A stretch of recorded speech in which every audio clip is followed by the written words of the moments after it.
Loyola University basketball coach Sheryl Swoopes, she's under investigation, accused of mistreating players. One of them is speaking out this morning, telling us why she wanted to transfer. ABC's Lindsay Davis is here with the details. Good morning, Lindsay. Good morning, Lara. Sheryl Swoopes was the first woman to ever sign with the WNBA. But this morning, the college coach is not only under fire, but under investigation after reports that the majority of her roster has decided to... It wasn't just a replacement. Sheryl Swoopes was pushed out, fired.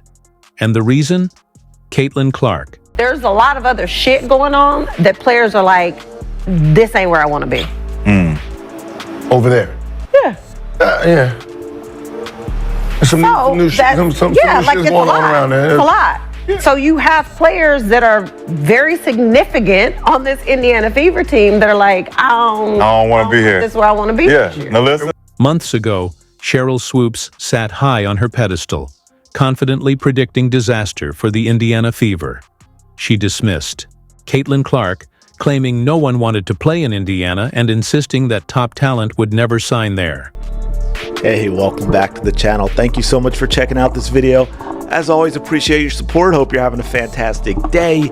Shout out to the 19. Let's go. So I wanted to do a little bit of a dive into the Fever roster, what that looks like. Now that we've gotten through the bulk of the free agency offseason, we've seen a lot of changes. Fast forward to today, and the Fever just made the biggest free agency move in WNBA history. So y'all can record this, you cannot record it, but the biggest thing I want everybody to hear me say right now. Superstar, signings, franchise-altering moves. And where does that leave Swoopes? All right, Hoop Queens, gather around because we've got some major tea brewing in the WNBA. Indiana Fever just landed Brianna Turner in free agency. Brianna Turner, let that sink in. She's gone silent. Funny how that happens after all the talk. Ever seen someone disappear after running their mouth? That's exactly what's unfolding now. Indiana just made a statement that's shaking up the entire league, and we're here to break it all down. But I think you're starting to get a little bit more shine from maybe the casual fan, and maybe some folks who maybe didn't know or haven't seen Indiana as much as they've seen this year. I agree. So what's that part like, you know, getting that little bit more attention and getting a little bit more shine and getting the recognition? But before we get into all the juicy details, take a quick second to like this video and subscribe. Stay locked in for the hottest WNBA updates, expert breakdowns, and all the drama you won't find anywhere else. Now, let's dive in. Yes. Wait. Yep. You look good on me, huh? Look good. Like a whole 360. Like, I think I was talking to my wife about it. I'm like, man, what if I go back to Indiana where I started? That'd be crazy. Look where I'm at. The Indiana Fever just turned free agency upside down. They didn't just add players, they built a powerhouse. Ever played franchise mode in a video game and gone all in during free agency? That's exactly what Indiana just pulled off. They went for it, stacking their roster with seasoned champions, fierce competitors, and players who bring both talent and swagger.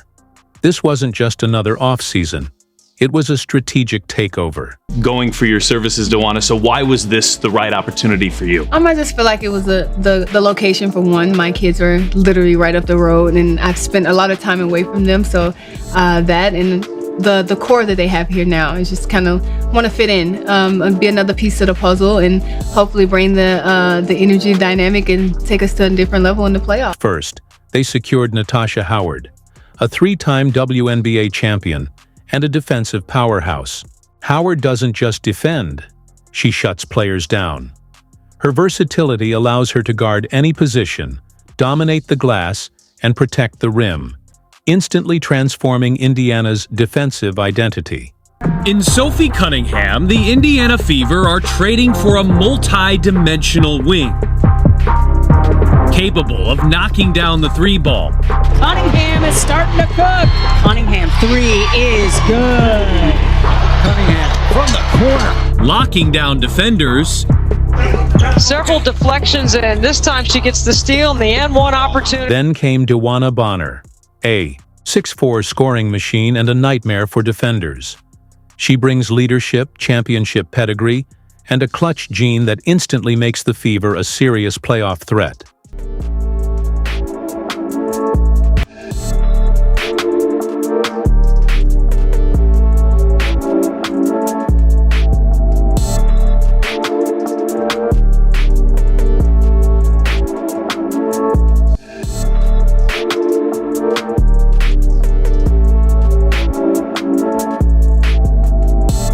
And they weren't done yet.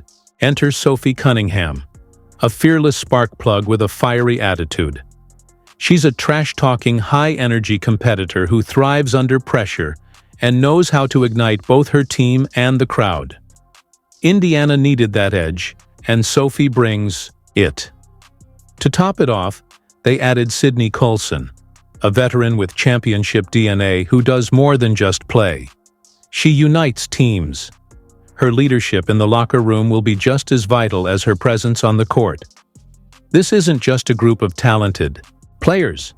It's a blueprint for success. The Fever didn't wait for greatness.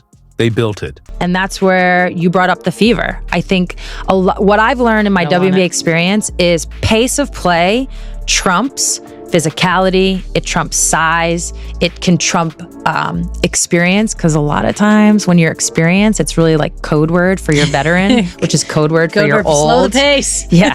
So I feel like I know that's why you guys were so good for those in years. 2018 and 2020, the years we won, that was our whole mantra, was pace, pace, pace, pace, pace. And what I see in Caitlin. For months, the media pushed the same tired narrative. Nobody wanted to play in Indiana. The franchise was written off as a dead zone, a place elite players wouldn't even consider. Analysts dismissed the Fever. Critics laughed at the idea of major signings. And Sheryl Swoopes? She outright scoffed at the thought of Indiana landing top-tier free agents. To many, the Fever were just a struggling team with no real pull in the league. Her face, unable to hit. Bree Jones, another O board for Connecticut. Better look for Mabry. Off the mark. And yet, here we are.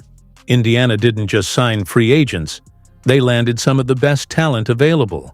The same team that was supposedly unable to attract stars just built one of the most dangerous rosters in the WNBA. Natasha Howard, Duwana Bonner, Sophie Cunningham, Sydney Colson. These aren't just role players. They're game changers, battle-tested, veterans. Players who had options but chose Indiana. That alone destroys every false narrative about the Fever being an undesirable destination. Now, the same analysts who dismissed Indiana are backpedaling. Their take aged like expired milk. The entire perception of the Fever just flipped overnight, and it all comes down to one undeniable truth. They built a culture that players want to be part of.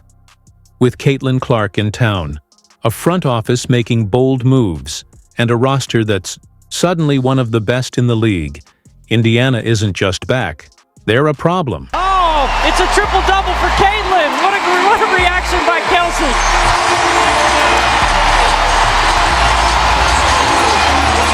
Well, how about the knowledgeable fans in this building? They burst out of their seats like it was a game win. Let's be real.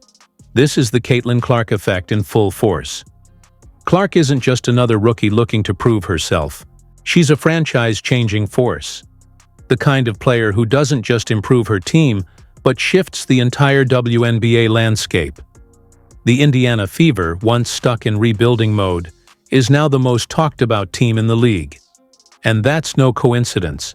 Clark's arrival has turned Indiana into a prime destination, a team players want to join and fans can't ignore. So when you talk about the young girls that came in, Caitlin Clark, Angel Reese, rookie class, really hyping up the league coming from college to the WNBA, what has that done for you and the buzz of this entire league? I think it's so positive. I really do. I think it's a fun time to be a part of the W. I truly believe that. I think the skill and the talent has always been there, but now it's just the viewership. And so I give a big old clap to the rookie class. I think that's a lot to deal with when you're at that age and you have that many eyes on you.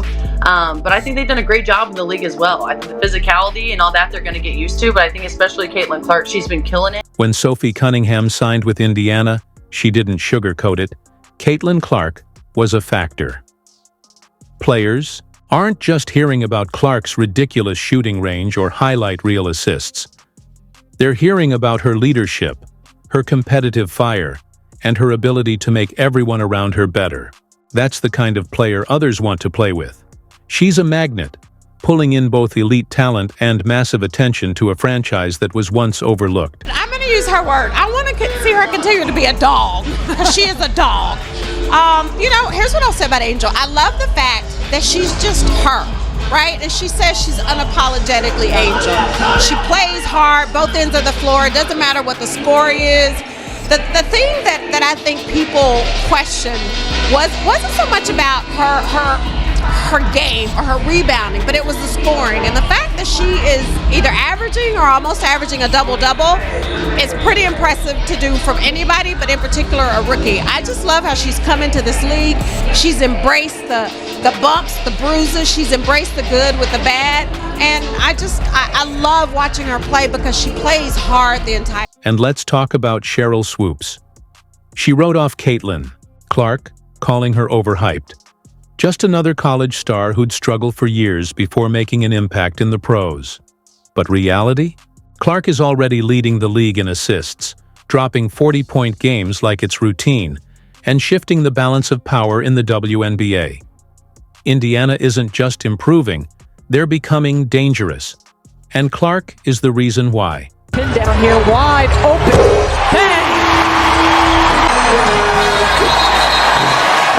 Caitlin Clark's impact goes far beyond the court. Sure, she's lighting up defenses and breaking records, but what's happening off the court is just as powerful. She's driving record ticket sales, shattering TV viewership numbers, and making people care about the WNBA like never before. Every Fever game feels like an event. Every matchup featuring Clark turns into must-watch TV. This isn't just a rising star, this is a movement. Swoopes has it, turns in the air for the game. Oh, before becoming one of the most electrifying players in WNBA history, Sheryl Swoopes was a sensation on the college stage, leading Texas Tech to the 1993 NCAA title with a record-setting 47-point performance in the championship game. Sheryl Swoopes never saw this coming. She assumed Caitlin Clark would have to earn her place, that she'd struggle before proving herself. Instead, Clark stepped into the league and took it by storm. Now she's the biggest. Reason why Indiana has become a top destination for elite talent. Players want to team up with her. Coaches want to build around her. Fans can't wait to watch her. The old guard of the WNBA wasn't ready for this. But now, they have no choice but to accept it. For years, the WNBA waited for a player who could change everything. Someone who could bring the league mainstream, attention, fill arenas, and shift the sport's trajectory. The truth? That player is already here. Caitlin Clark isn't waiting her turn, she's rewriting the rules of the game in real time. Last November, and the game didn't need saving. I don't know who came up with Caitlin was a savior. That's not true. But what the game needed was a disruption in the economic marketplace, and that's what we're seeing here, and that's why it's been so. If you thought the Indiana Fever were dangerous last season, just wait. Their projected starting five for next year is flat-out terrifying. This isn't just a solid lineup, it's a championship-caliber core, built with the perfect mix of youth, experience, shooting, defense, and leadership. The Fever aren't just building for the future. They're ready to win right now. That slows the whole team down. Use her body and get to her spots of being able to affect that defense. Clark is coming off the masterful night and starts us. At the heart of it all, Caitlin Clark. She's the face of the franchise, an elite playmaker and a scoring machine who can pull up from anywhere on the court. Right beside her is Kelsey Mitchell, a pure shooter with instant offense, capable of taking over a game in a heartbeat. Together, they form one of the deadliest backcourts in the league. And then there's DeWanna Bonner, the veteran every contender needs. Clutch, defensive-minded, and battle-tested in the playoffs, she brings leadership and experience to a team that's ready to win. Absolutely. Just watching Fever last season is how young they were and also how they made it to the playoffs, like as a young group. Like you really don't see that a lot in WNBA. So, but I was just really proud of their work ethic, how they were so hungry and they were passionate about winning games and stuff. They had each other back, they trust each other out there, and that's the type of... The front court, just as lethal. Natasha Howard brings toughness, physicality, and championship experience, exactly the enforcer this team needs to control the paint. And then there's Aaliyah Boston, a dominant presence on both ends of the floor, a defensive anchor, and a future Hall of Famer in the making.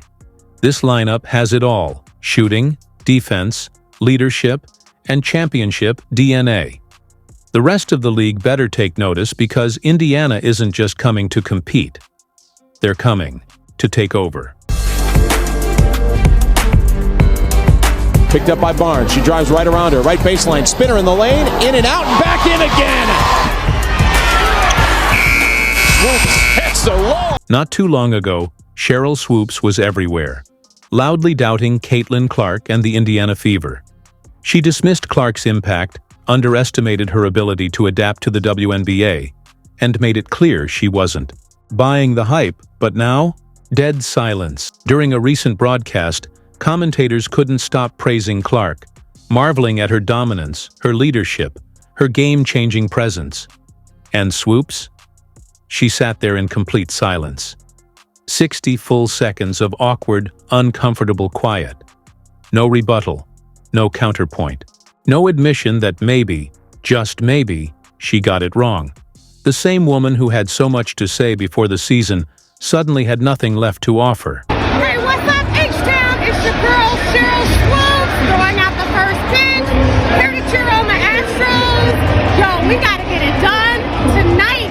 Let's go, Stros! And then came the most suspicious moment of all, when Indiana faced off against Dallas, a game where Sheryl Swoopes would have had to watch Caitlin Clark dominate in real time. She was mysteriously absent from the broadcast. Pulled from commentary? Coincidence? Unlikely. When the receipts start piling up and the takes start aging like spoiled milk, it gets harder and harder to show your face. And right now, Swoopes seems to have vanished, just as Clark is proving. Every single one of her doubters dead wrong.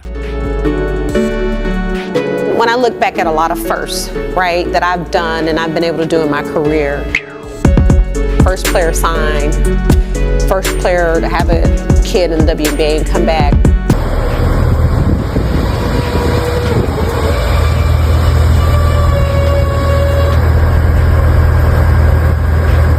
The truth is, WNBA veterans like Sheryl Swoopes aren't necessarily mad at Caitlin Clark's game.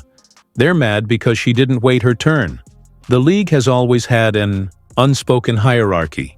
Rookies are expected to earn their stripes, pay their dues, and slowly climb the ladder before being recognized as superstars. Clark? She didn't follow that script. She didn't ask for permission. She didn't wait for approval. She walked into the league with the confidence of a champion, and from day one she played like she belonged.